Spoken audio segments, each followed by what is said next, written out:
Spooling up. I want to know when I should We're stop live now. talking about my thermometer. Stream is live. Stream is live. I want to start out with the AI thing first, if you don't mind, after you've done your normal, here's how to get to us.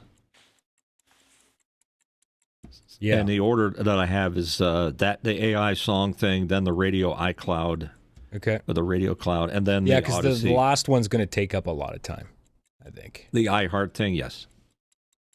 But so is the first one. So what are you going to do? Hello, folks. Good to have you here, standing by. We're doing our little chatter behind the scenes. And sometime you get a chance, ask Alex how he tells the temperature in Vancouver. It's a very anatomical way of doing it. Well, I won't be talking about that on the air. You won't? You know, we are PG-13, aren't we? That is true, but I try not to be crass too often. Does smell kind of musty in here.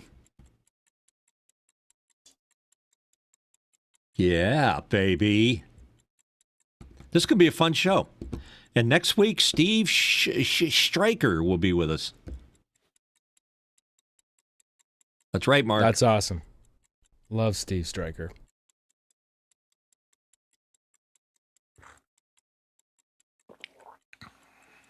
Somebody's slurping some liquid? Yes. Sorry, I forgot to mute.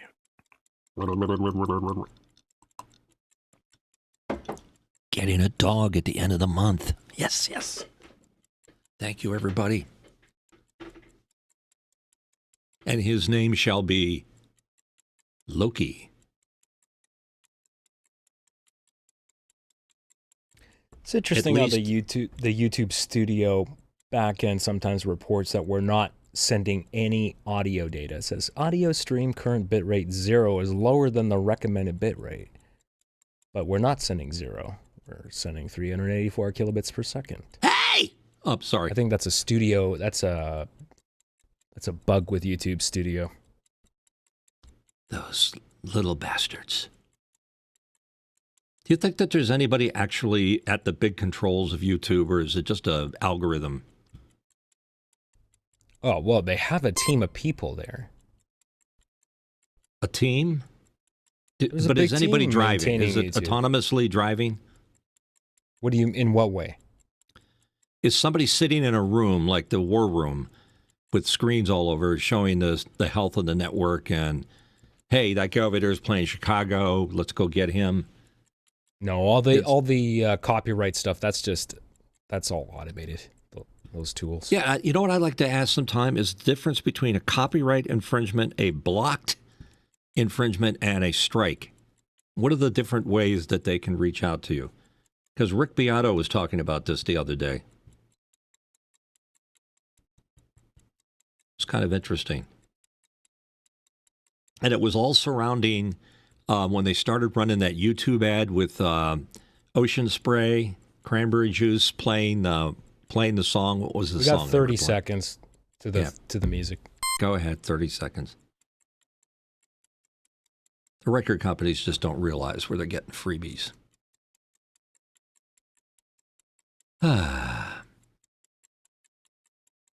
And here we go. Here we go. Have a good show. Break a leg.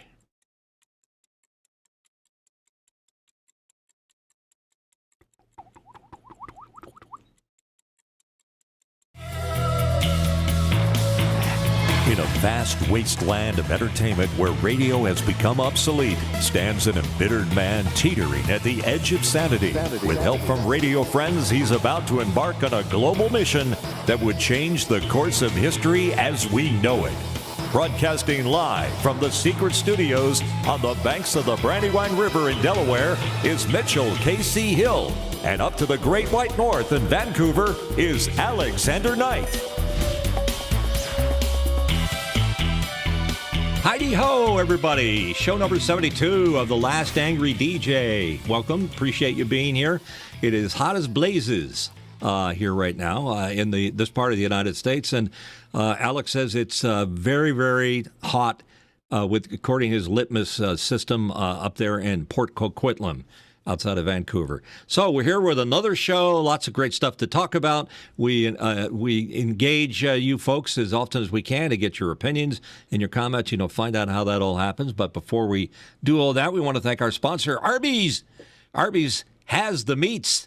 They also have a great app for keeping track of what's available. I'm telling you, this app is cool. You'll get a little message beginning every day that says on your phone, today is a good day to get a beef and cheddar, because it's 50% off, or you get a free fry or a free apple pie. So it's just a great way. If you like Arby's, that's a great way to deal with them. Get the app. Remember, Arby's has the meats.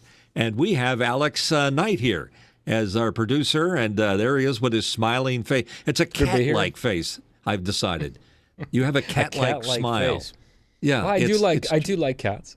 It's good to be here, Mitch, for episode 71 of The Last Angry DJ. This is the show where we interview luminaries in the world of broadcast, everyone from ex-DJs to radio station owners to salespeople to marketing people and everything in between. That includes content creators, podcasters, and this is the show where I'd like to say intersects old media versus new media. But unlike Iron Chef, it's not about whose industry will reign supreme. It's about discussing the ongoing challenges that we're all facing in the industry, and challenges do exist, and those are not going away. We're going to be talking about that later today. Just want to remind everybody, too, if you want to participate in this show, the single best place to do that is to become a member of our community. You can go to ask.thelastangrydj.com. So all you have to do right now, if you want to chat with us, if you want to post questions, if you want to talk with us live during the show, just head over to,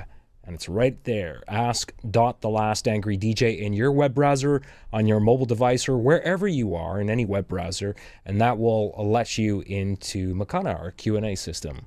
So and just like Iron Chef. Yeah. Thanks for that, Mitch. I'm not sure about the connectivity there, but that's good. It's cool. And let's go over to Mark Giuliani. We don't want to forget him, an integral person in our panel. How's it going, Mark? Alex, how are you? Mitch, how are you? My ears are still ringing a little bit from that gong, but It's the Iron Chef. The Iron Chef, yes. Okay, well, hopefully everyone has lots of questions to ask today, so I get to read. Yeah. All right. Yeah, the questions are building up as we speak, so we'll have a way of interacting with that. And as Alex said, there's quite a few ways. We really encourage you to do that because that makes our show go a lot. We have a bunch of things we like talking about. Like, I know there's one thing I did want to ask about before we got started, because we were playing some music on our show not too long ago. It was part of Chicago. I forget which song it was. Wishing You Were Here or something like that. And we got a copyright flag, but we didn't get a strike or a block. How many different ways do they reach out with their algorithm and spank you for playing some copywritten piece of music? And I'll throw that to Alex. What is it?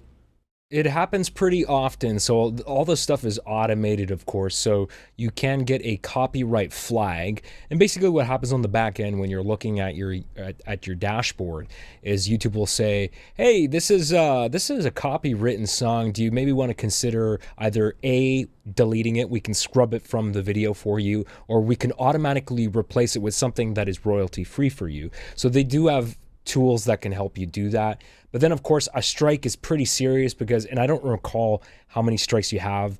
3. It's probably 3, I'm guessing. But you don't want to strike because that's when your entire account gets shut down. And that's not something anybody wants. What's the one where they mute you just out of the, if you're doing a live show and you play something, is that a block? I've never experienced that. Usually your stream is fine.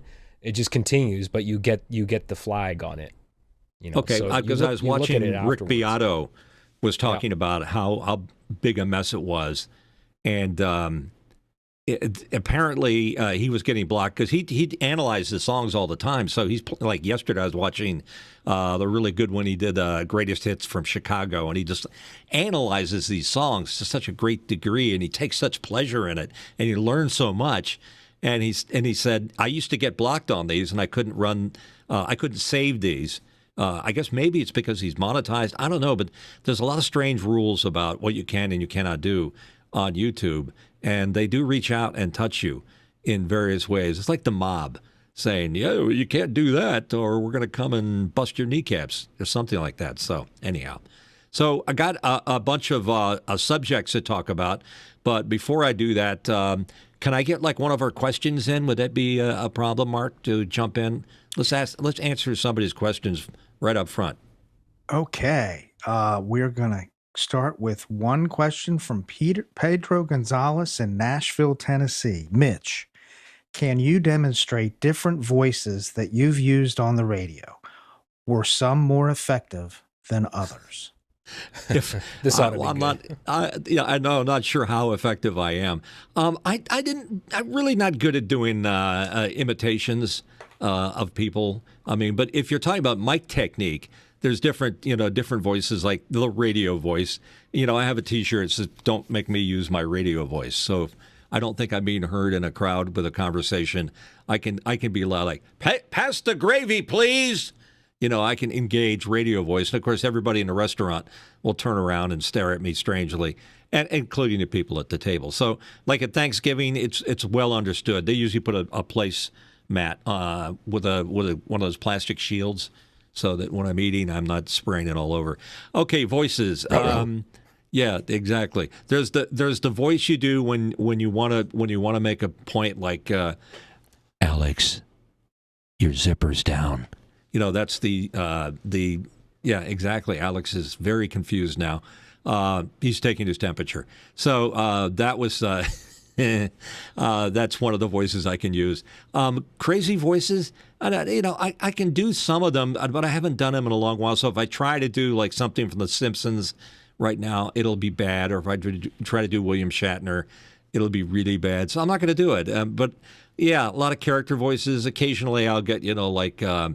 let's see, like a Halloween commercial will come in, and I gotta do a voice. It talks like this.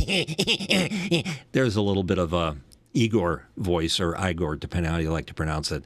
So to answer your question, yeah, sometimes I get the job, but I'm not a voice character guy. I'm just a radio guy with a radio voice, so I don't do that often. Mark, anything else, or should we give them more time to stack them in? After you hit the mute button, your new mute button. Show everybody the new mute button you have. Oh my gosh. I think we need you need to finish the question from Pedro by just giving some examples of the voices you did use on the radio to promote different commercials, like a used car salesman or something like that. The Ford F-150 pickup is available for super pricing rate. No, that's not a good choice. Okay.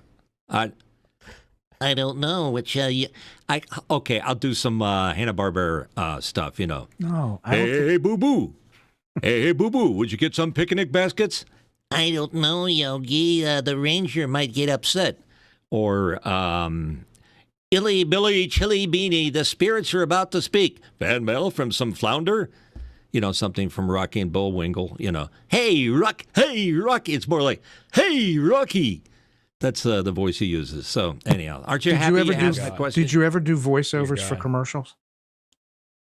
For ads? I do them all the time. Okay, so if you were doing, let's say one of the local car dealers had a sale coming up, did you have more excitement in your voice when you talked about that, or? You got some ad copy there, Mitch? Yeah, I got a spot I just did for Mac Hike. If you're in Houston area, you're going to hear this on the radio. So I'm going to read the way I would do like a Mac Hike commercial. So here we go. Go ahead. The summer sales event is on now at Mac Hike Ford. We've got hundreds of new Fords still priced under employee pricing, including tough F-150s, and our full lineup of SUVs ready to roll. And don't miss our 000 deal. 0 down, 0 payments for 90 days. 0% financing available. Plus, get a complimentary 2-year maintenance plan on select Ford models. Okay, that's one way. That's one voice. And that's Correct. one way to Correct. really push delivery. Now, if you were doing an ad for a funeral home, you probably wouldn't use the same delivery, would you? No. What are you directing me here? Trying Freddie's to dead. get to the answer of the question. Freddie's dead. Now Can you you've got to do imagine a something with the funeral body. ad with that much Do you like to burn enthusiasm? them, or would you like to stick them in a box and throw them in a hole somewhere? Remember, Well, Freddie's apparently dead. Bob is dead right now, and he's resting quite comfortably. There, I'm going to call Alex and have him come in. Here's what I'm doing for the Best of Delaware party, which is coming up August 7th. Don't miss Delaware Today's Best of Delaware party with the best food and the best music. That's my hypey, smiley radio voice. So there's a couple of the things I do. And no, I don't get many funeral parlor, maybe I've done one and they kicked me out. Something like that. It was the So- 2-for-1 sale you added to it. That Twofer, BOGO, all those? Yeah, okay, sure. Thanks, Mark. I appreciate your support and help. Any more questions do you have, sir? Or should we go into our first category? I think we should probably move into our first one. segment, please. All right, here we go. This is burning up the internet. The issue is that Spotify is playing a group that is definitely AI influenced, possibly AI recorded, and the name of the group is the Velvet Sundown.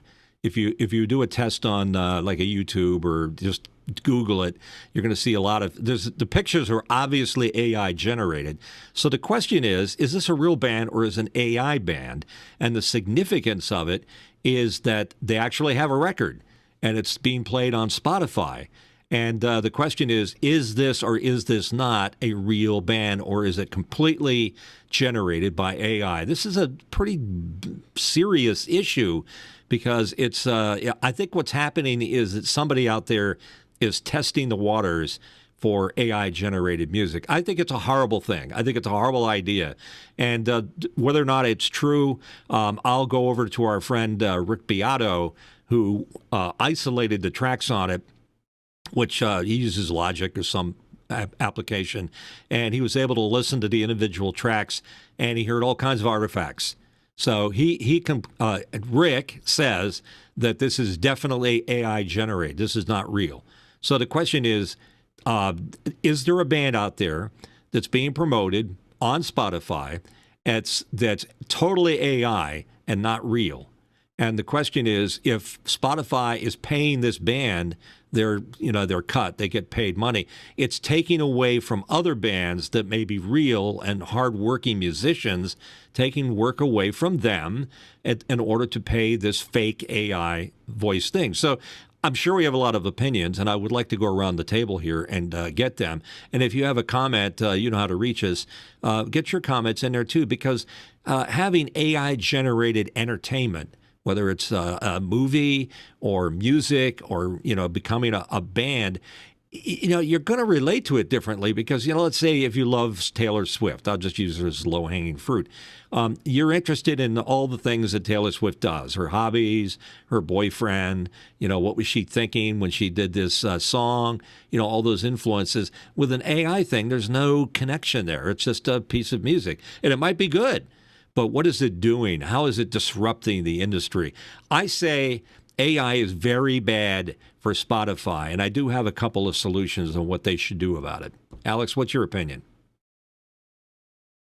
Well, seeing as for how I'm a musician, it's terrible. And none of this stuff is particularly good. I mean, yeah, you can use services like Suno to create music, but it's not fantastic. And if they are doing this, I haven't seen anything to substantiate this, Mitch, but if they are doing this, I think it's gross. And I will file it under the AI slop. Yeah, they're testing the waters. Everybody's using. I don't know, Uno or one of those companies is testing it to see what's going on. So I agree with you. I think it's bad. Mark, what do you feel about it? Would you play it on your station? Would we play made-up bands on a talk radio station? Well, just say you decide to do a music weekend. Yeah, if we decided to do a music weekend, I think, you would have to play a band that was known for being AI. You wouldn't play AI of a band that was already, you wouldn't play AI of the Rolling Stones or the Eagles or something like that. It would have to be a band that's been AI from the beginning to play it. Because I just don't think it's, doesn't seem like it's right to play AI. of the I hear Rolling what you're Stones saying. or something. I hear what you're saying. You know, is it possible in the future there's going to be, let's say, AI Rolling Stones and the real Rolling Stones, AI Michael Jackson and the real Michael Jackson?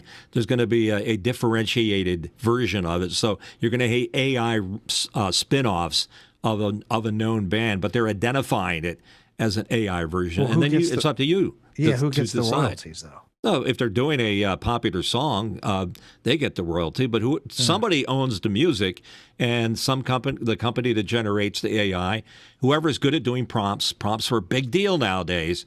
If you get really good at doing prompts for ChatGPT or other AI services, that's an art form in itself. I think it's going to be like auto driving in your car. Eventually, you're not going to drive the car. The AI is going to be driving your car.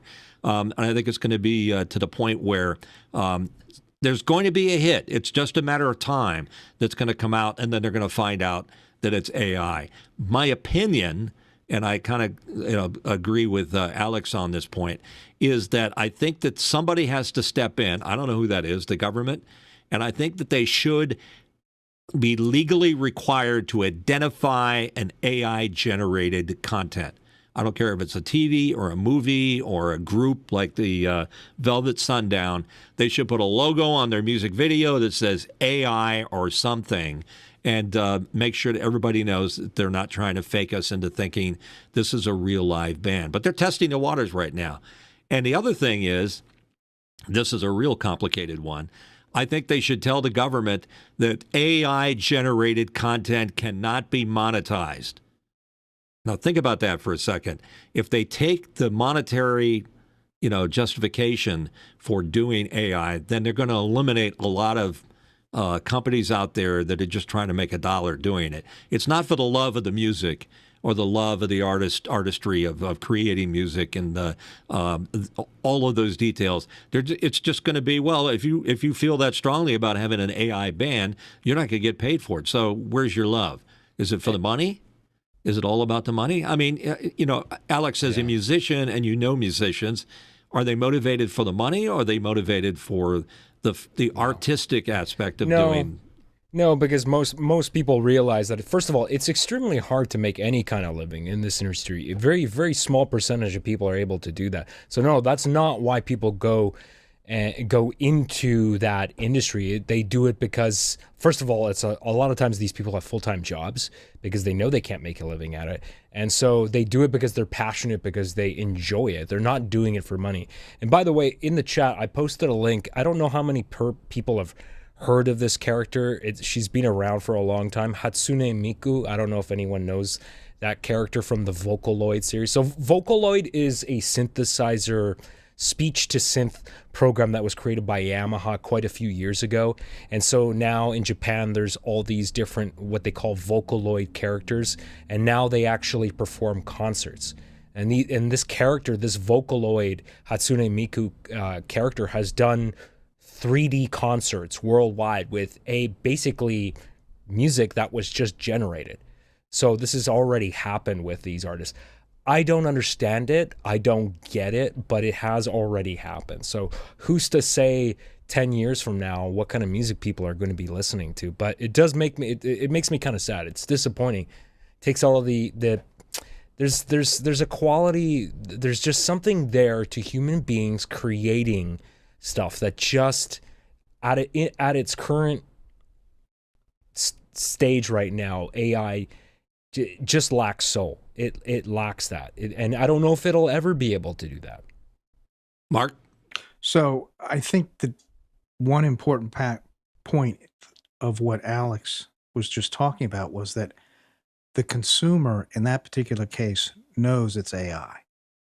So they're going there, and the artist is no longer a human being up on stage. It's the people creating that virtual world and programming that virtual artist to do whatever it is that gets done on that stage.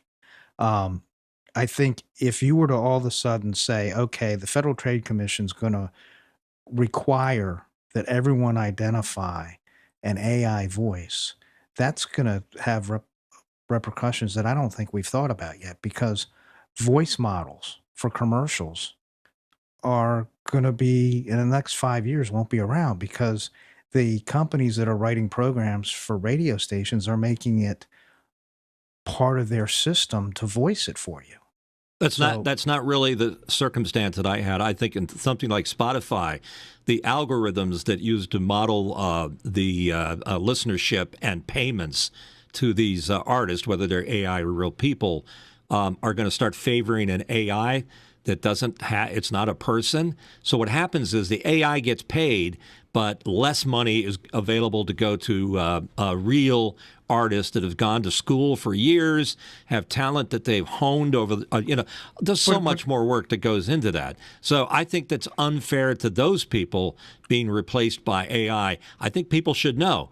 This is the AI Rolling Stones, or this is the AI I'm not Sundown. disagreeing with you. I'm just pointing out that I don't think there's any difference in your logic between a band being mimicked by AI or a voice model being mimicked by AI. To me, you're still putting voice models out of work by using a computer to create a voice that people want to listen to, whether it's not necessarily, you're not necessarily directly mimicking a voice model, but you're using an AI voice to do a commercial. It's putting a whole group of artisans out of work. Yeah, it's the whole thing about people being put out of work is not really what I'm talking about. I'm talking about who deserves to be paid.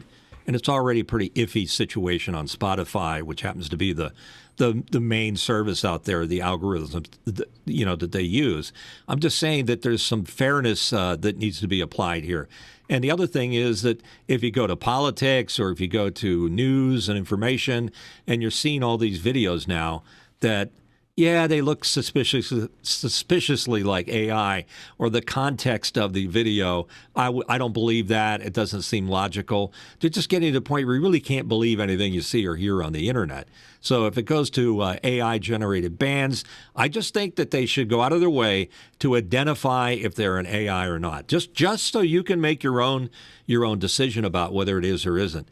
The other thing is, as this AI thing proliferates as a disturbing technology that's interfering with a lot of people's lives, just remember, if an AI can do your job, it will. Not today, maybe, but tomorrow. So bands are going to have to get used to the idea that there are going to be fake bands out there. I just think they should identify, because as it is already, bands aren't making money. They're from the music streams on Apple or Spotify or Pandora or whoever else. They have to go out and go a live concert in order to make money. So that's where that whole business is going. In my day, on the radio days, when a record became a hit, people would run out and buy the record. But today it's a whole different, it's an algorithmic lifestyle that we live in right now. It's not based on, personal taste and things like that. It's based on basically performing for free. And that's how most bands look at their work, their record release on Spotify. If it's popular on Spotify, it's popular to the extent that it makes their live concert that much more of a potential thing that can make money for them, because they're not making it in the other way. So we're living at a really disruptive technology time where AI is screwing around with everybody, and we just have to get used to the idea. I think the whole concept of intellectual property is a dead dog. Sorry to use a bad term. I think it's on its way out. It's a dinosaur. I think you're just not going to be able to protect intellectual property where AI gets influenced by something and then utilizes that image or part of that image for creating a fake, Mid-Journey presentation or whatever.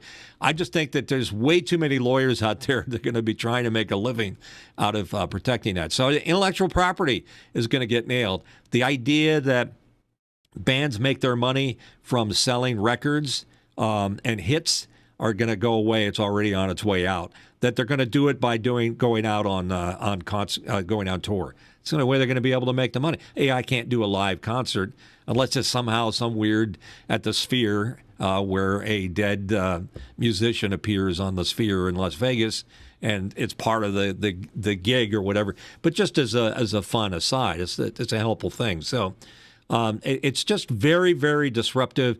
And I think that at this point in time, everybody has to make up their own mind as to whether or not they're going to buy that concept. So this band, the Velvet Sundown, I think it's thrown out there to test the waters to see if people like this. And I think you need to be able to vote on yes or no. So look to people that you trust. You know, I like Rick Beato. I think that he had a reasonable explanation of what was going on here and how fake it is and how that affects hardworking musicians. I think that's a legitimate thing because you can't compare an AI to a live person. There is no comparison. It's a different beast. Whether you're doing voiceover work like I do, being replaced by an AI voiceover, yeah, it's good enough, but it's not as good yet. It might eventually get there. But they've got them now where it'll add ahs and whatever, things to your voice to make it sound more and more realistic. But, haven't you ever watched some of those closed caption things on YouTube where they have, it's an AI voice that's doing the narration and they do some crazy mispronunciations based on, you're reading the caption and I say, that's not that word. That's not the way that goes. But the AI is completely massacring the words. So, that's just, I know I'm on a bit of a rant here about AI, but I think people need to be aware of what's going on out there. And I think this Velvet Sundown is something you should investigate, draw your own conclusions. Look at people like Rick Beato, I like him. I think he's legit. See what your opinion is. What's Joe Rogan have to say about it? And what do we have to say about it? What are our opinions? So kind of an interesting subject there. Anybody else want to wrap this up, or do we have any comments or questions coming in on this? We do have some questions. Basically on this segment, I do want to go back to the past segment because it's a very good question directed at Mitch, and it's from Lois. Why do you put your hand over your ear when you start to do your spot? I noticed that too. Yeah, it's when you didn't have headphones so you could hear your voice, it's like it was a singer too. You want to hear your voice so you know if you're flatting or sharping or whatever. When you do that, cup your hand, you're hearing your voice in your ear a little bit better. And it's just a thing. Gary Owens made it very popular on the old Laugh-In show. Remember Gary Owens, the fickle finger of fate? He would hold his hand over his ear. I still do it if I don't have headphones on. I do have earphones on right now, so I don't really need to do that. But I did that out of habit when I did the voice a little bit ago because it just makes you hear yourself better. So that's why radio announcers will do that in the digital world we live in. They really don't need to do that anymore. But it's a little bit of a throwback, and some of us just do it out of habit. If we're doing something, it just funnels your voice into your ears so you can hear yourself better while you're crafting your presentation. Okay, next question here is from Pedro Gonzalez in Nashville. If the AI band is better than your band, should you quit music? Alex, help us out here. It depends on how bad it is or how bad your band is. But I suppose, if you're in the band, you're probably too close to the material to actually tell if you suck. So you might need somebody else to step in and say, hey, you should probably hang it up, man. The computer's doing a better job. Let's face it, not everyone's cut out to be a musician. Not everyone writes good music, and there are plenty of really, really bad, untalented people out there. So it's complicated. This is a complicated question, and I have an equally complicated answer. Yeah, some bands I've heard about this story that are being judged against the AI version. What they do is they go to ChatGPT, they have it design a song with all the vocal parts and the arrangements, and then they take the fake version and they recreate it for real as a band. And sometimes they find that they have a little bit of improvement when they're emulating an AI as opposed to the other way around. So sometimes you could learn something from it that way. But I think if you're that fragile as a band that you let any disruption in your ego or pride or whatever else of your craft then maybe you shouldn't be, maybe you shouldn't have a band, because you got to suffer the slings and arrow of miscontent in order to be in any band. And I don't care who it is getting started, whether it was U2 or the Rolling Stones. They probably got their fair share of crap from people before they established themselves as legit bands. Mark, you have any comment? No, but I got another question. Shoot. All right, Lois is asking, lots of human bands do covers of older songs. If someone does an AI cover and acknowledges it, how is that any different? It's different because they acknowledged it, and it was just the example I just gave. I think it's a legitimate way, is that the AI could create an arrangement that you wouldn't have thought of otherwise, and you can incorporate that into your music. Hey, the whole concept of using an AI is based on prompting.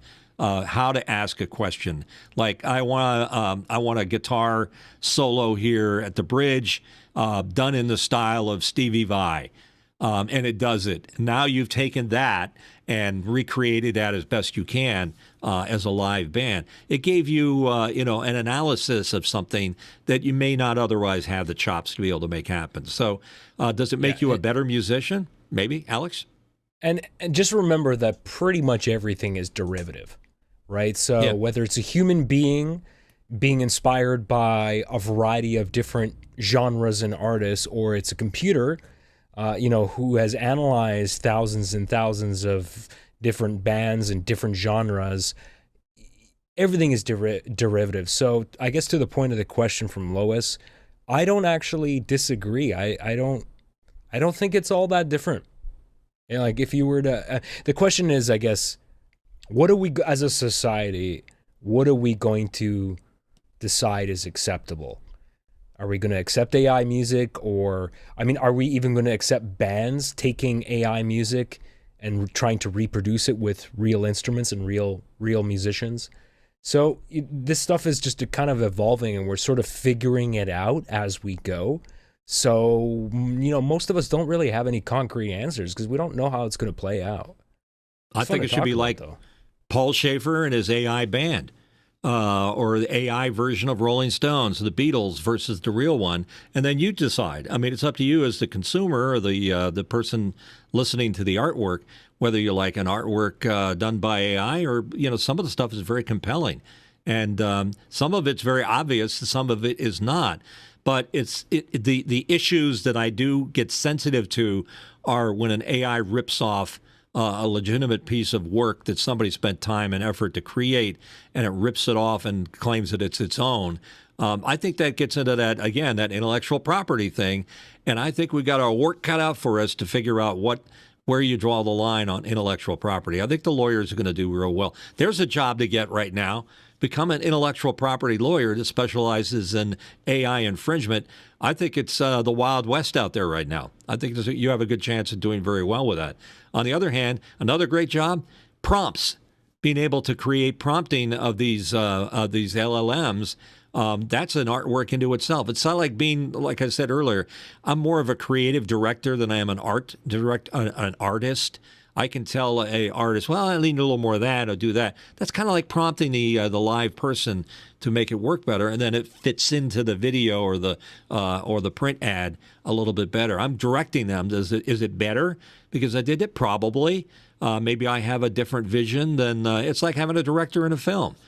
The artists don't get together and the actors read whatever they want. They got somebody driving the thing forward. It's like this new Superman movie that's out now, is that apparently it's totally different than anything you're going to expect to see from James Gunn. He's just that brilliant, pardon me. So look at it, draw your own conclusion, and decide if you like that kind of concept of doing things.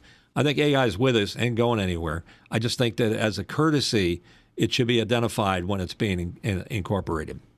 Anyone else want to cap that conversation? I think, your whole point about AI law, case law and everything is really good, because what's going to happen, and eventually it's going to happen, is when people start prompting, hey, make me a new song in the fashion of the Rolling Stones, since we were talking about them. And now you start getting all of these AI large language models studying all the different artists and recreating new music, not recreating, but creating new music based on influences from all these other bands, who should get the credit for that?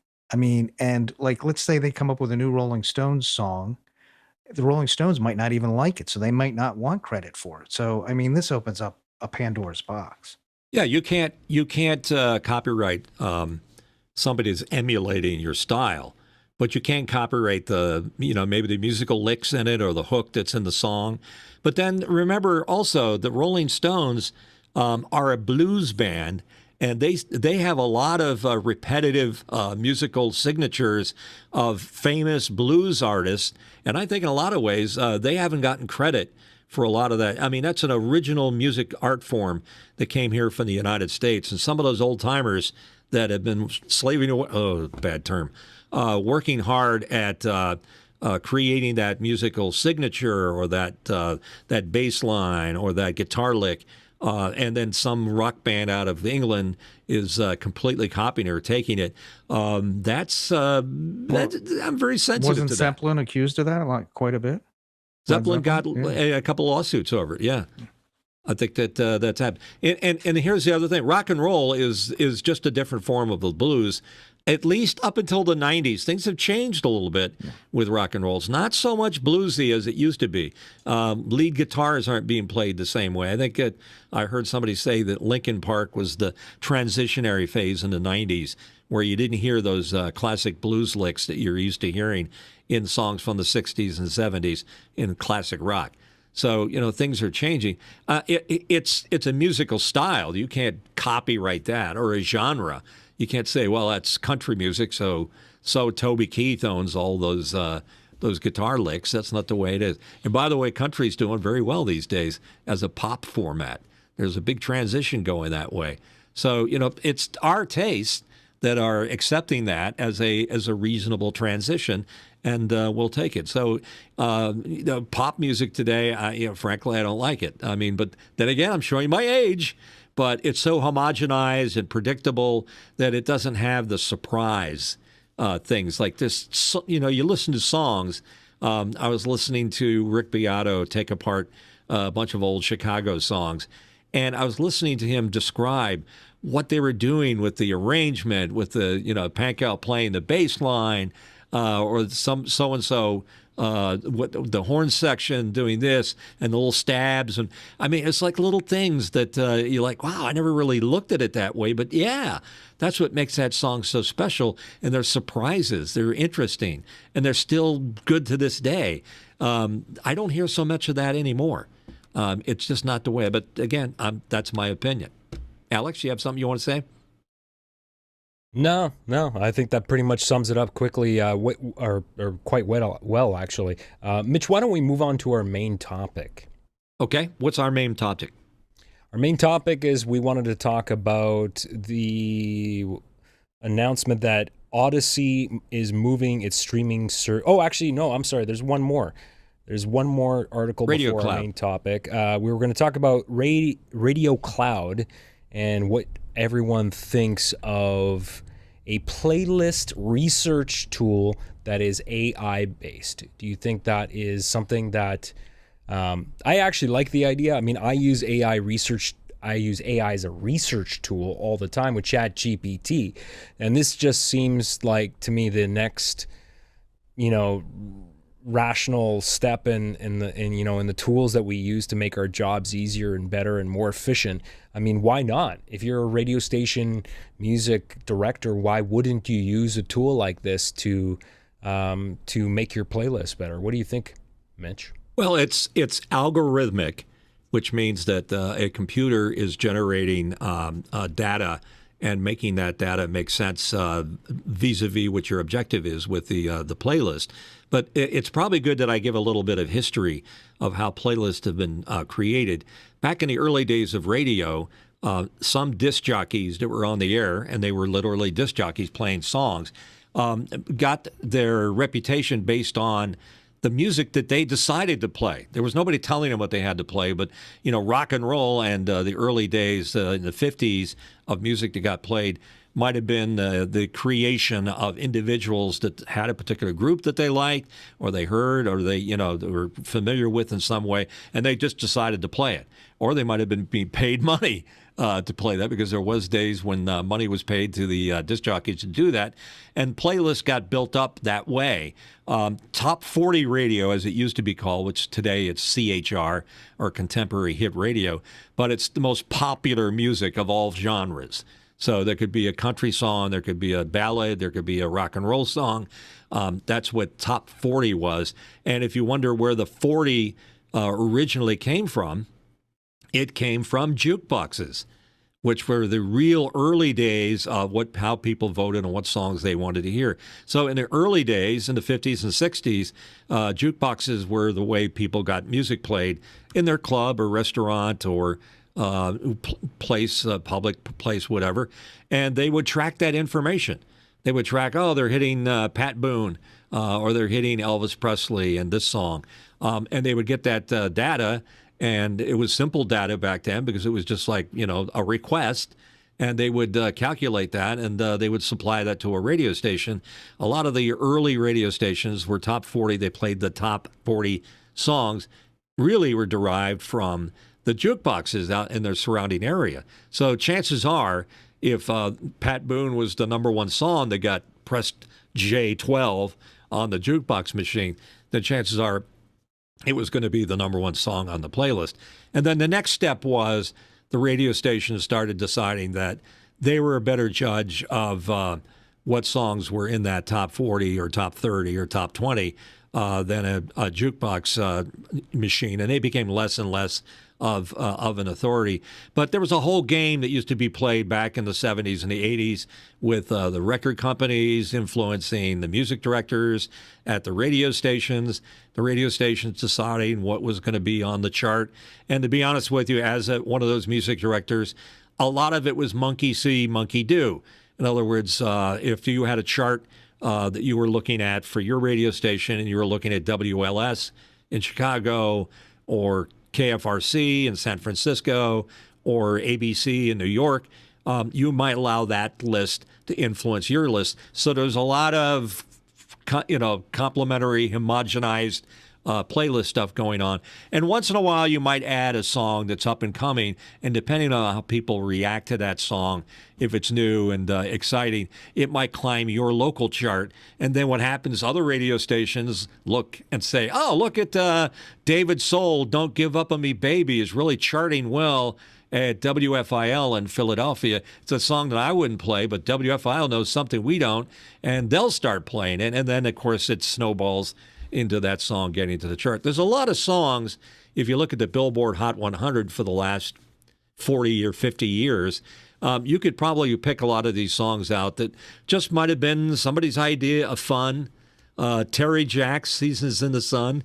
I like to pick on him, not because he's Canadian, but I just thought it was a horrible song, and yet I played it because it was the number 5 song or whatever else. So the playlist that was being generated was being handled by people, and the vagaries of the individual and their choices, et cetera, going into the 90s and into the 2000s through the teens, it became much more algorithmic.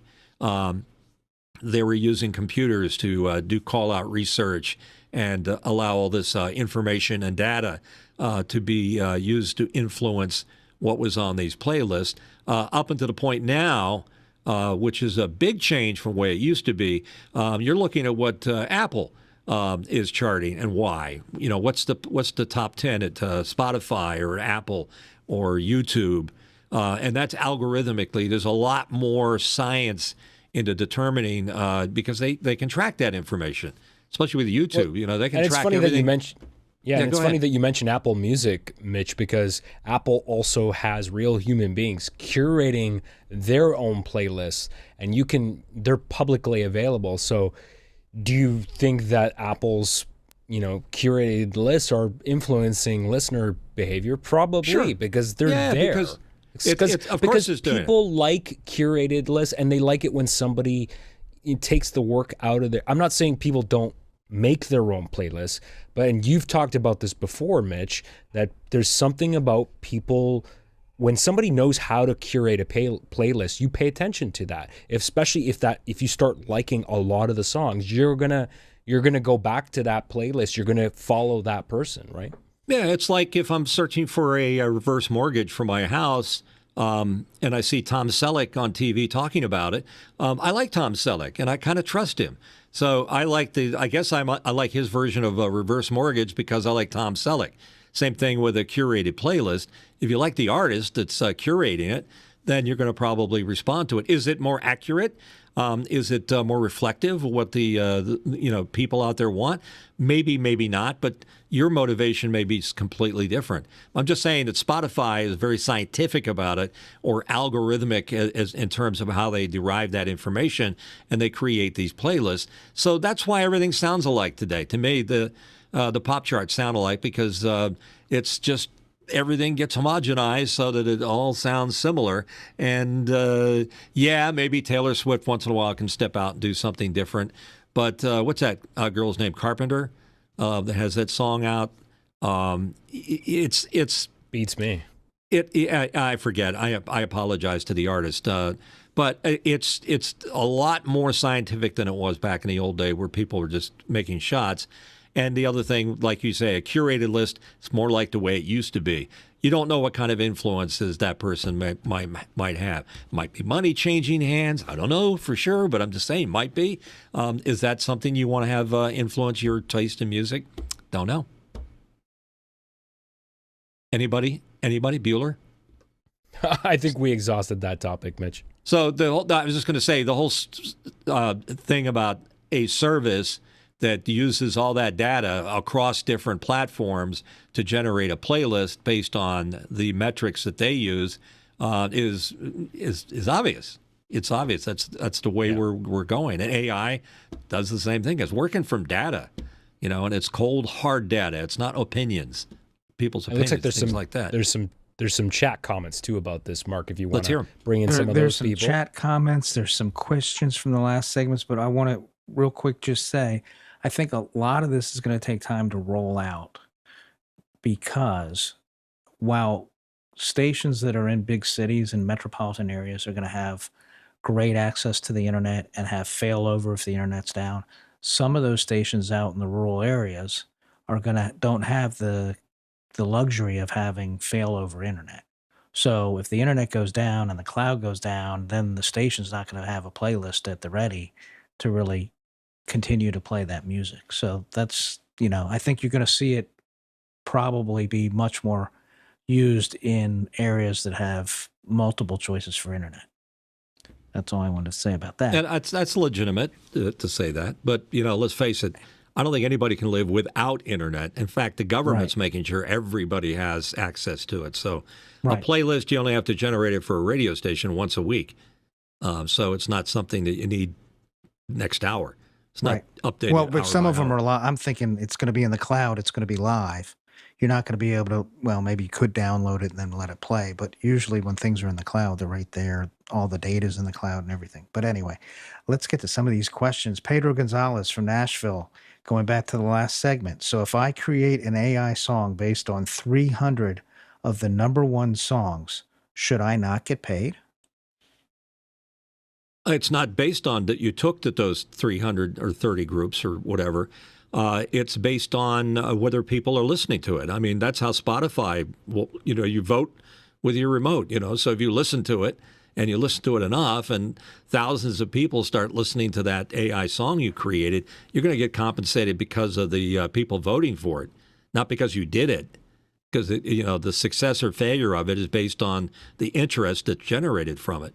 And the other thing to remember nowadays is that songs are not just being broken from a playlist on Spotify or Apple. It's also what's on TikTok, or other forms of social media.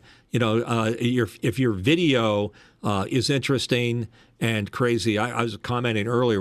I forget the name of the song, but there was a commercial that Ocean Spray cocktail had an animated guy running. He was skateboarding while drinking the cranberry juice, and there was a song that was being played. I forget the name of the song. It was a popular song, and all of a sudden that song became popular again.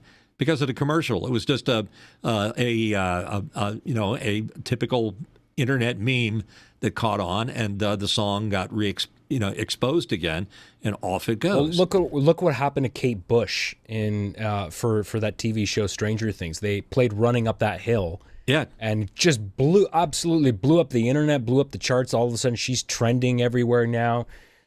So it can happen. And that was the late '90s or aughts. So that's a lot of time has gone past, and that had nothing to do with AI. That was just data and the way things work. So the mechanism, the machinery is changing, but it's pretty different. Go ahead, Mark. Fleetwood Mac's "Dreams." Yeah, that's the song. And it did a lot of interesting things, because if I played Dreams right now, I'd probably get a strike on our show. But because of that commercial reigniting that song, I think somebody at the record company's got to be saying, "Hey, that song is they're buying it again. They're buying Rumors again from Fleetwood Mac. So maybe they're finally catching on that that's a good connection, and they won't strike so quickly. Who knows?" Okay, Walt Palmer has a question from Lewis, Delaware. Who pays the royalties on an AI produced property? What royalties are you referring to is a question I think I'd have to ask first, Walt. Murky territory. If they get paid, the publishing company that publishes that AI song is going to get compensated accordingly. That's how it works. So if you care to publish your piece of artwork and it was done by an AI, that's who's going to get the money. So I think based on current models like YouTube and all the other ones, they're going to run ads while your music's playing, and then they'll keep a percentage of that money that comes in, plus you'll get some of that. I don't know how the royalties are going to work. Well, royalties was the key word that I responded to there. Royalties really tied to who owns the publishing rights of that song. So I don't know if this Velvet Sundown that we talked about earlier has a publishing company associated with it. If they don't, the royalties aren't going to be paid, but their streaming percentages, which is like micro fractional pennies, is going to get paid to them accordingly. And I think that's taking money away from people that deserve it. But you've already heard me talk about that. In the comments, Walt says BMI will be the one making the money. Well, there's BMI, ASCAP, CSAC, and a number of other smaller ones. Those are the companies that manage the publishing rights to the song. You first have to understand that when a song goes out into the public domain and gets played, there's two pieces of it where money is generated. One is who owns the publishing, who wrote that song, and what is the publishing company that it's written with. So it could be written with BMI or ASCAP or one of the others. So that money is then collected on behalf of BMI or ASCAP and then distributed to the artist that owns that particular piece of work. It could be owned by a company. Like, for example, Michael Jackson famously bought a lot of the Beatles catalog. He was making the money from publishing for years.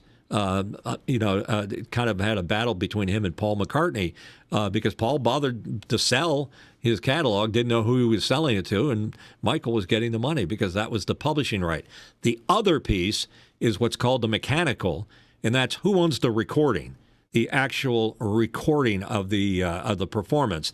And that's generally the record company, but some bands may actually own the recording. Famously, the Turtles own all of their actual recordings, and they own their publishing rights.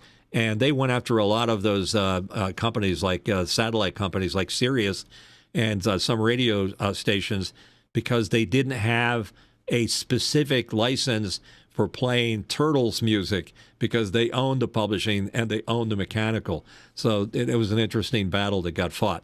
Just the beginning of the dilemma of the AI moving forward. But thanks, Walt, for those questions.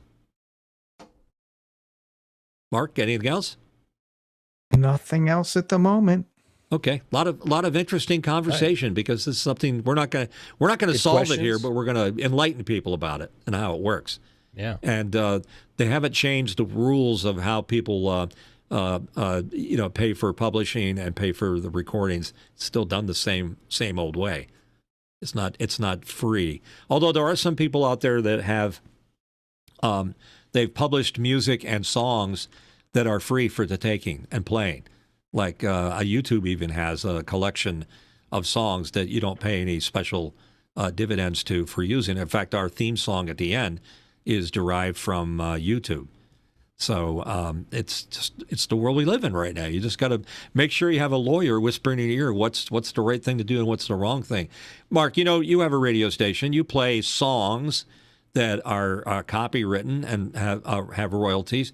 How do you end up paying for that? Oh, we have to pay BMI and ASCAP and all those groups every month or every quarter. We get a bill from them, and it's based on different methodologies they use to figure out what you owe them. Yeah, in the old days, we used to have a BMI week, and what would happen is we'd get these little sheets of paper that had the name of the song, the artist, who wrote it, and we had to log in.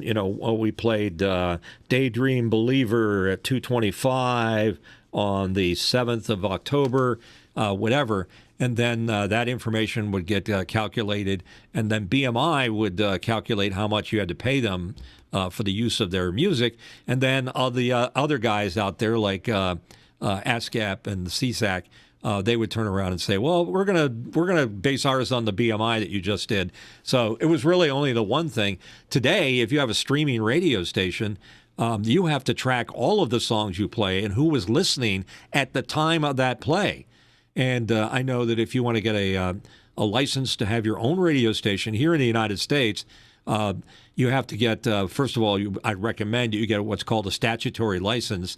And that's one that uses a playlist that is based on specifics that the record companies would prefer you to do. Like, number one, with a statutory license, you're not interactive.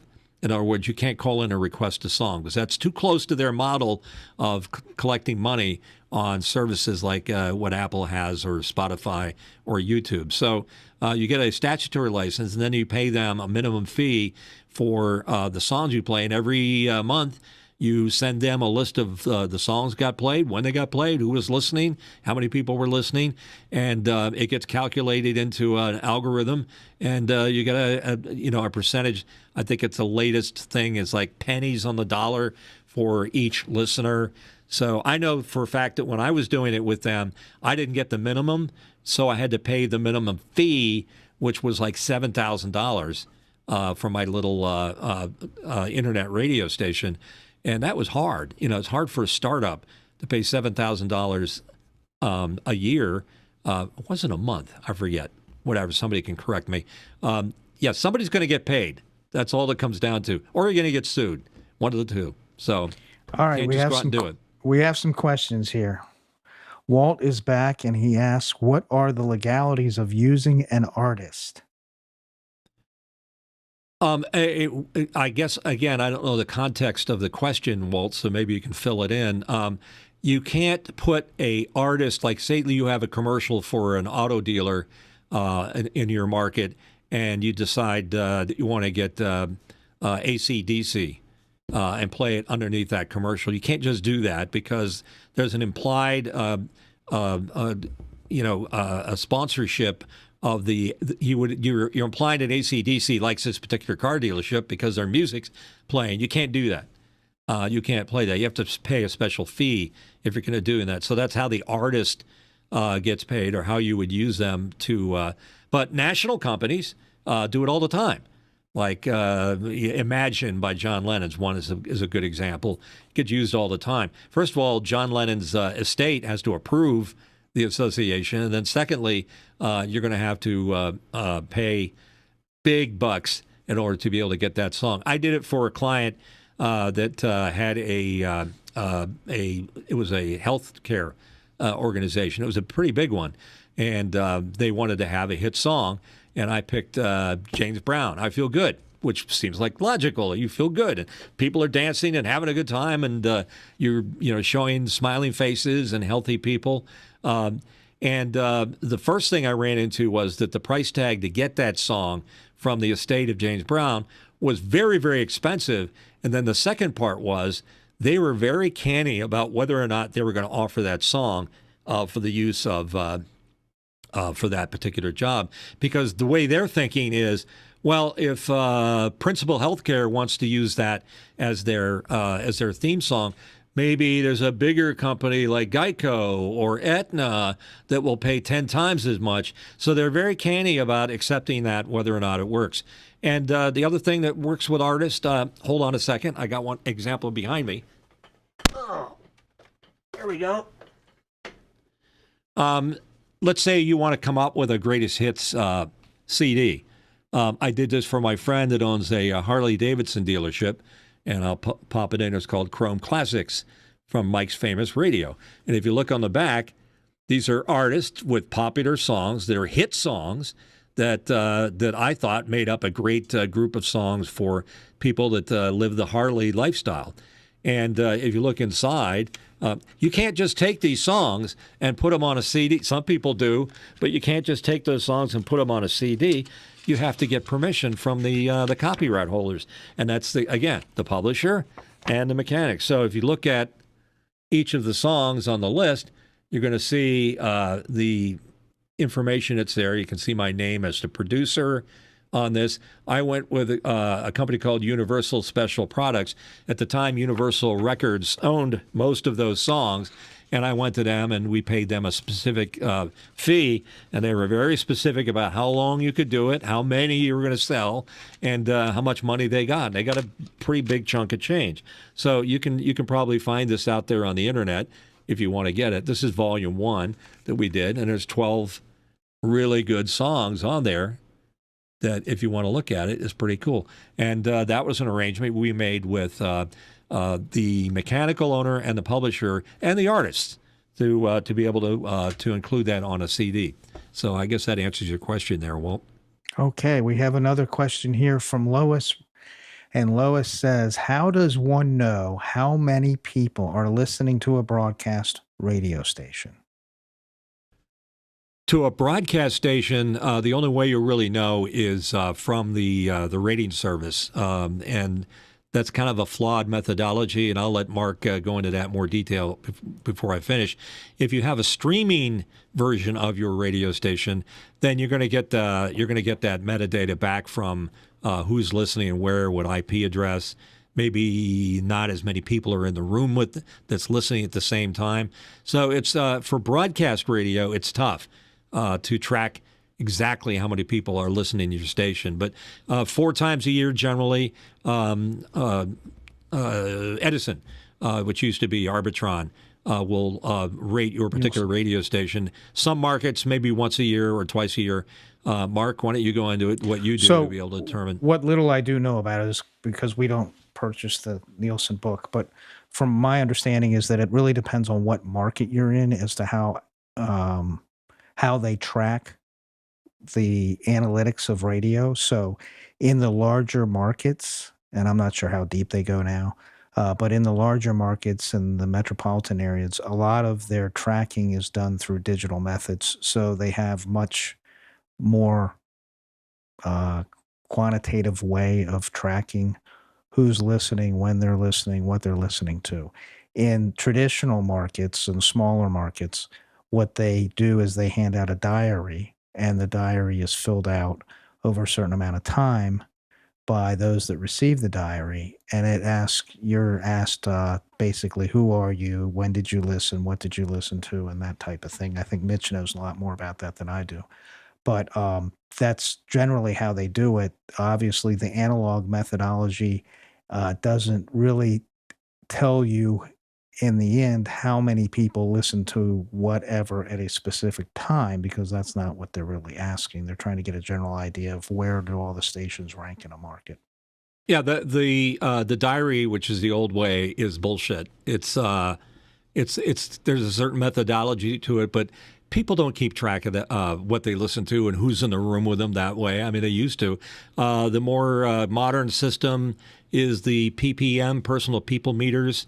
You wear these devices on your belt, and the radio stations have a watermark on their signal that they send out, and these devices pick those signals up and get determined, at least from that one device you're wearing, whether or not what station you're listening to, and that information gets compiled.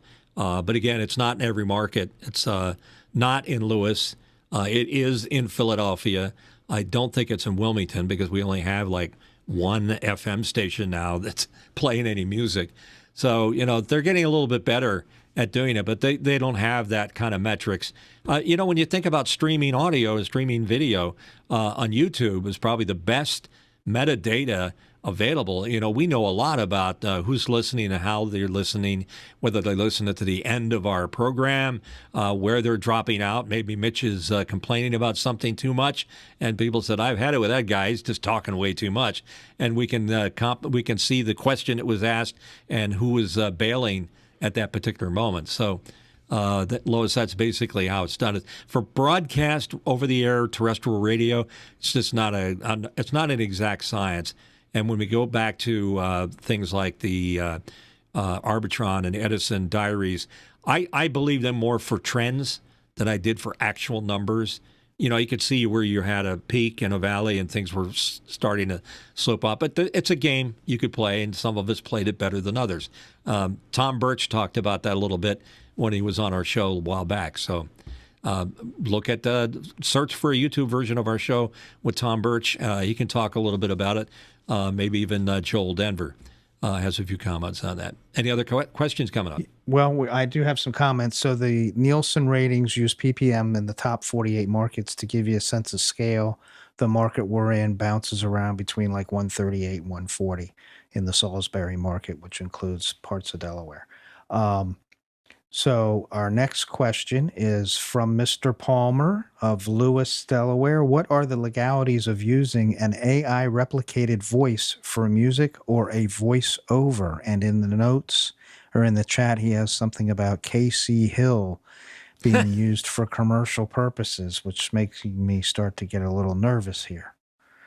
I think that's a little bit of a joke. Walt was referring to my radio name when I used to be on WFIL in Philadelphia.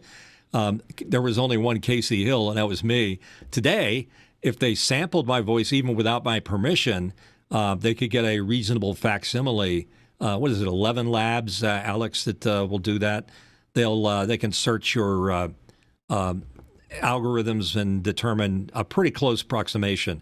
So to answer your question directly, I'm unaware of any AI versions of my voice or my radio voices that I used to have that are being used. But if one got too darn close, I might have a case. But I've had to get one of those newfangled, intellectual property lawyers to pursue it. But I don't think I have a snowball's chance in hell. And I've resisted it. I thought maybe fun to go to 11 Labs or what's the other one? Revoicer. There's a number of different services out there. And they've got one version with ChatGPT that'll do it now, too. Alex, you keep yawning. You're freaking me out here.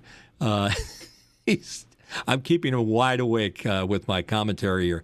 I just don't like the idea of helping that process along. So if you want my voice, baby, you're going to have to come get it from me. And I'll give you a bespoke presentation, Walt, if you want me to do your trailer company or whatever other 900 number service you might be promoting.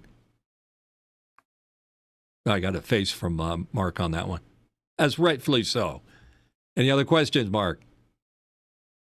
No other questions on this topic. I think it's time to move on to the next segment. All right. Next segment coming up. Let's see. I guess I can bring it up. The radio business moving into digital, when you hear Mark talk about digital, he's referring to what they do to rebroadcast what's being done on their terrestrial broadcast. So when you go digital, it's being streamed. And maybe there's some connections that are made associating with that. So what's happened here is that you have your app that, I guess Mark can talk about it himself, that you use to be able to hear WGMD, the talk of Delmarva, or you might be able to say to Alexa, put on WGMD, and Alexa I probably just did, and play his radio station. But there's also some services out there that are run by large broadcast owners. For example, the biggest broadcast owner in the world is iHeart. And they own, I don't know what the actual number of radio stations they have. They have most of the stations in the country, and they have their own product. It's an iHeart app that is probably the Mac Daddy of streaming services. So you go to that app, you can punch in the call letters of your radio station. Chances are it's on there. I'd say they have about 80, maybe 90% of the radio stations out there. 860. 860 radio stations. So that's just ones they own. But a lot of other people glom on and have, like Tom Birch, who owns a bunch of radio stations, was on here not too long ago. And he uses iHeart to rebroadcast digitally on his radio stations. Well, the big news here is that another radio company, Odyssey, which doesn't own near as many stations, but it's one of those big companies that owns a bunch of radio stations, decided we're giving up the app business for digital media. We're going to make a deal with iHeart. And now Odyssey is part of the iHeart media broadcasting. Mark, do you have any details on that deal? I know a couple of things about it, but I think maybe you'd have, in front of me. Or Alex, yeah. Just Alex has it pulled up in front of him. All right, Alex, go ahead. Yeah, so just looking at the press release here, so they are saying that, first of all, I had to ask you guys about this because I had not heard of Odyssey. Just to put it into perspective, so this press release says iHeartMedia is the #1 audio company in the U.S. So, and according to, it says iHeart listeners will now have access to Odyssey's diverse and engaging content, including 28 sports brands, 7 of America's top 8 most listened to all news stations, and dozens of the country's favorite music brands, such as the world famous KROQ in Los Angeles and 93 XRT in Chicago. So it's massive. They have like 240 brands in total. Yeah, and it's big. And podcasts too. Time-shifted podcasts too. Yeah, they're just taking their properties and making them that much more invasive in all areas. And they run. The other thing with the apps, when you stream a radio station, it generally doesn't play the same commercials that are being played on your terrestrial broadcast, because those commercials may be localized. In other words, they're running it for a car dealership that's in the market. The spots that get played out on the internet via iHeart are probably insert commercials and content that is more national in scope. So it might be a Geico ad or a national spot for McDonald's or whatever, or Arby's, sorry, might be there for Arby's. They're going to insert that almost seamlessly, to the extent you don't know that there's being a substitution being made. And what's interesting about the whole idea of an iHeart app, or any app for that matter, and we're going to get to you, Mark, so you can talk about your app and why you do it, is that you take a terrestrial radio station that's licensed to serve a certain geographic area around where you are. And I think you are a Class A station, Mark, in Lewis, pardon me. Yes. That may serve, for the surrounding 10 miles, 15 miles maybe at best. For that size. When you go out on a digital app, it can be heard anywhere in the world. So that's the reasoning why you would want to do that. And you get the better metrics back. And you get to run commercials specifically for that. So, Mark, why don't you talk a little bit about why you decided not to be part of iHeart, why you have your own app, and what it does for you for your products. Well, before I get to that, let me back up a little bit, because there's some things that are going on here that haven't been mentioned, and that is, number one, Odyssey filed for bankruptcy. So Odyssey's giving, as they're making deals to try and clear up this bankruptcy. They had 240 stations. Soros has put in to buy 220 of them. So there's a lot of things going on here behind the scenes that would probably a bankruptcy court filing off and saying, how can we get money for these assets, is one of the reasons they may be teaming up with other large radio stations. Let me point out, most of the big companies that own radio groups are in some form of bankruptcy. And again, it's not the immediate death knell that Odyssey's filed for bankruptcy. They get to reorganize and get better. So I'm just saying it's not a permanent pronouncement against them. So go ahead, Mark. So about the app. So yes, we do have an app. We have an app for that plays both of our stations. And the reason we have an app, I mean, you can listen to most stations are streaming nowadays anyway. You don't need an app to reach those stations. Most of them you can reach just by going to the website. The beauty of the app is it just makes it simpler. It makes it easier for people. Everybody says, "Well, what's happening to radio?" Well, we have more radios than we ever had because your phone app is now really a radio. So we have the number of people continually growing that listens to radio as a percentage of all listening. It may be going down a little bit, but we still have more people now than we did last year and the year before listening to radio. So the point is, you want to get as many listeners as you can. You want to be able to reach outside that limit. Our two stations cover almost the entire width from the Chesapeake Bay to the Atlantic Ocean, or from the Chesapeake Bay to the Delaware Bay, if you will. With the tower in Lewis and the tower in Seaford, we can reach the west coast and the east coast of the peninsula. So, but we want to go beyond that. We get a lot of listeners. We get listeners from all over the world. We have listeners from California. We've got truckers that truck all over the country listening to us, and they call into the station. They tell us where they are when they do. The app lets you track some of that a lot better than we can just over the local radio station. When you get into the digital side of things, you can really target the brands that you represent. Why don't you explain what geofencing is? Right. So geofencing, and there's another geo-targeting. They're two little bit different things. So geofencing would be if you have a client, you can geofence and send ads to people that are listening digitally right to their phones as they are near that business.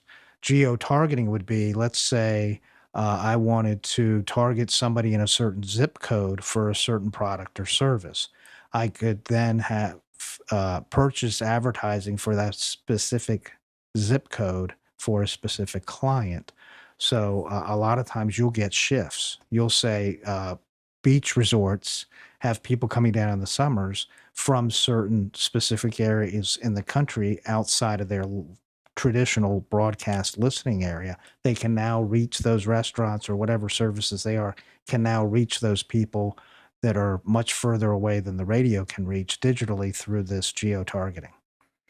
And the other thing is that if they're using your app, then you kind of control where they're going. It's called being very sticky in the internet business. So you want them to stay in your wheelhouse so that you can push other types of information out to them, and you're not depending upon iHeart to do it. If you go to anything that iHeart has, they play more promos for their own products than they do for commercials that might be paying you big bucks or not. Right. So it's a trade-off.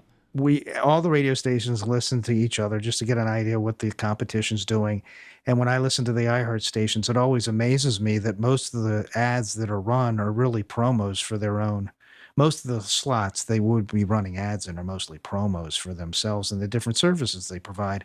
And the digital has opened up traditional broadcast to be many more things than what traditional radio was. We're taking some of our shows and we're doing what we're doing here. We're streaming those shows. We're taking in questions. So instead of just being talk radio over the phone, we're talk radio digitally, where we have people coming in and asking questions and voting on questions. And it allows the host of the show not only to respond to questions coming in over the phones, but also just look down at their screen and seeing what the chat's about and what questions people have. And we direct those to nationally known news correspondents that come in and talk, and authors and all kinds of things. So it's really, the digital age is kind of changing things and making them what I think is a little bit better. It's a little bit more challenging to stay local because there's a tendency to want to go out and become national because you're reaching a much larger geographic audience. Yeah, and the localism is what makes you successful. I mean, without you being locally serving your listeners, then you're just another radio station out there broadcasting to the area or to a wide area. And I think that iHeart feels a little bit of heat, and certainly Odyssey does, because they can't compete the way they used to. The whole idea of these big major conglomerated companies owning tons of radio stations has taken a lot of that live and local effect because they try to economize by, trying to run similar programming across all of their properties, and rightfully so. Their business is making money, but it's not the same model that radio really started out with, like as a ma and pa organization. And Mark, my hat's off to you, as I always have said this. You're doing it very localized radio stations, so I think you're going to hang on longer than some of these big conglomerates. You might outlast Odyssey, and you just own 2 radio stations. I think I outlasted Odyssey because I think they're basically getting absorbed. I don't think they're gone yet, but they're darn close. And the reason they probably did this deal with iHeart is that they needed to eliminate some jobs and some expenses, and it was easier to do that. And by the way, just so you know, there are other services out there that are apps that are specific to TuneIn Radio, like TuneIn Radio is one of them. So you can tune in to tuneInradio.com, and they've got just about every radio station in the country signed up with that, maybe in Canada also. They've famously maxed out as many that they could possibly have. And I don't think they run commercials, although they may run some commercials, and it may be an option to pay a small fee to eliminate those, the same way we get used to with our TV services now, where if you go to Prime, you can get no commercials or some commercials. I was just watching a old Western on Prime on Amazon, and it said this show is going to be shown with commercials. Well, that's news to me. I didn't figure on that happening, but it's happening. So the whole idea of digital allows them to do a lot more that they could in very, very specific ways, like Mark was saying. They can target zip code, they can target areas, they can target services for that area, and they could push that type of data out to you because they have information they can work with. Any other comments about this whole? Well, I just wanted to say that the FCC apparently did approve the Soros purchase of Odyssey. So the Odyssey's in going September away. of 24. Yeah, what does it say about modern radio stations now? Is that big companies like Odyssey can't make a go of it. So what are they going to do? They're going to try to change the way they do business. I don't think Sirius is making a shit ton of money out there. I don't know the details, so I can't really make that comment, make it stick. But I think everybody that's serving some type of product out there in the traditional way of radio and terrestrial radio has their work cut out for them because it's not the same world we live in. Meanwhile, statistically speaking, terrestrial radio is doing far better than a lot of people give it credit for. So I have to mention that terrestrial radio versus streaming media is still stronger than streaming media. I mean, I don't have the latest Edison research, but it's somewhere in the neighborhood like 80% of the in-car listening is still being done the old-fashioned way. Yeah, pardon me. So, Mark, I know this subject very near and dear to you, and this is why you're here. So you can give us a perspective as a local station owner trying to make ends meet. Alex, you have any comment? No, go ahead, Mark. You had something. So I was just going to say, there's a lot of people that are living on fixed incomes and things, and they just don't have the money to pay all these streaming services. And so, radio's going to be around for a long, long time because it's got a model that the consumer doesn't really have to pay for other than for the price of the radio. It's free radio, essentially. It's free. Anything that's ad-supported is free. But you got to put up with the commercials. And that's the whole thing. At its highest point in the golden age of radio, when I used to be on the radio, we were running 20, 22 spots an hour. Do you think people put up with that now? No way. Because there's too many other options out there, too many other choices, too many things vying for your attention. It's not like you had 4 choices for network TV or your local radio stations. Now there are thousands of choices because the internet brings them all to you. So you can be very specialized or very generalized or whatever you choose. It's the way it works. So those are our major topics. That's our major subject. And I think we're going to wrap up this version of our Last Angry DJ. We covered a lot of territory here. I like the fact that a lot of the things that influence what traditionally has been on the radio, as it has morphed into what it is today, we covered a lot of that ground on today's show. So I really feel we served the community on that. But if you have other subjects you like, Alex is going to tell you how you reach out and touch us in many different ways. Thanks, Mitch. Yeah, there are numerous ways you can do that. You can become a part of our Discord community if you'd like to continue the conversation after the show. You can scan that QR code that's floating magically right there. Yes, right there over my left shoulder. I'm going to leave that on the screen for a little bit. That will let you into our Discord community. We have all sorts of different channels in there to discuss all sorts of different topics. And of course, you can post your questions. So starting on Mondays or about an hour after this show ends, you can post questions 7 days a week. So once again, you can go to ask.thelastangrydj.com. So why don't you just go ahead and take a second and bookmark that. Ask.thelastangrydj.com. Post your questions 7 days a week. You can also vote on those questions as well. If you'd like to show your support for the show, man, we would really appreciate that. There's a few different ways that you can do that, and I'm going to talk about it right now. You can like and subscribe to the show on YouTube. So right there, if you're live streaming right now, just hit that button right down there. That would really help us. Share it with a friend. If you think it's a good enough show to share with a friend, please do that. You can also find this show available as an audio podcast shortly after the show ends. I upload that, and you can find it in any podcast app of choice. We're also going to mention a few different platforms that I'm just going to highlight them. The ones that we're on Apple Podcasts, Google Podcasts, TuneIn, and Stitcher. We're also available streaming on Spotify. We're on Pandora as well. And pretty much any smart device. You can ask your favorite smart device to play our podcast, and it will do so as well. I'd also like to thank the fine folks at Boink Software, Mr. Oliver Breidenbach, for inventing Memo Live, the application that we use to live stream and produce this show. We would not be able to do this show at the level of quality that you're seeing right now without Memo Live. There is a free watermarked version if you want to give it a shot. So if you're thinking of getting into production, whether it's anything as complicated as, say, a corporate live stream to something as simple as a podcast, you can use Memo Live to produce your live stream and record it and add graphics and do all sorts of fancy stuff. So thank you to the fine folks at Boink Software. And I think we have one more person to thank. I'm going to throw it right back to Mitch. Well, don't thank me. Thank Mark. Mark is the guy that doesn't always get mentioned, so we apologize for that. But Mark Bring him is on our screen moral there. There's compass. Mark. He's our moral compass on the show. when I go off and when my voice starts to go out, pardon me. He's the one that reminds me that this is a family program. Let's clean it up. We don't have to quite go there.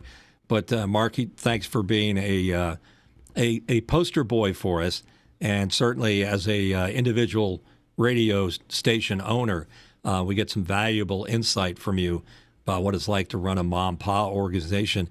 Does Ma get involved, or is it just Pa that's involved in running your station? Well, it goes back, to 1980 when my father was part of the whole group. So it goes back a long way. So it's 45 Ma, Pa, years. Yeah, 45 years. Yeah. Back when Marconi was programming a station. Almost as old as I am.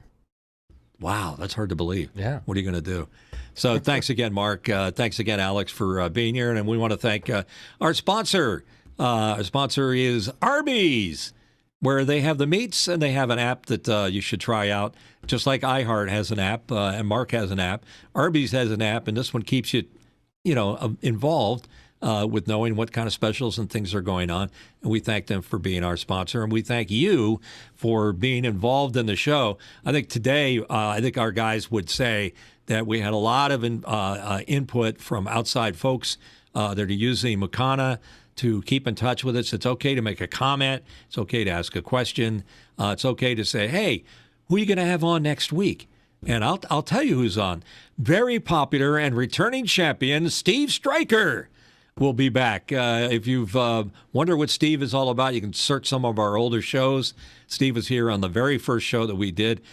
He's an attorney, and he's a broadcast guy, and he's a know-it-all. He knows a ton of stuff about everything. So we're looking forward to having Steve on. And again, don't forget, you can ask your questions to Steve and to us throughout the entire week while we're waiting for next Sunday to do our show. Until then, Be a very, very safe person. Go to Arby's. Check out Mimo Live. We thank you all for being here. Be safe. Take care.